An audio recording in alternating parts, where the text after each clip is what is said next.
কলকাতা নাম মা কালীর থেকে এসেছে বলে মনে করা হলেও এই ধারণা ঠিক নয়। Welcome to day 1 of Kolkata রীতিকথা। কলিকাতা বা কলকাতা নামকরণের সম্পর্কে গবেষকদের মধ্যে মতান্তর রয়েছে। কিছু গবেষকদের মতে কালীক্ষেত্র বা কালীঘাট শব্দের বিকৃতির ফলে, আবার কারো মতে কিলকিলা অর্থাৎ চ্যাপ্টা এলাকা থেকে কলকাতা নামটির উৎপত্তি হয়।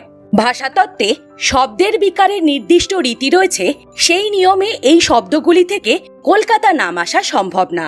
ভাষাবিদ সুনীতি কুমার চট্টোপাধ্যায়ের মতে কলিচুনের জন্য শামুকের আড়ত এবং চুনের কারখানা থেকে কলিকাতা নাম হয়।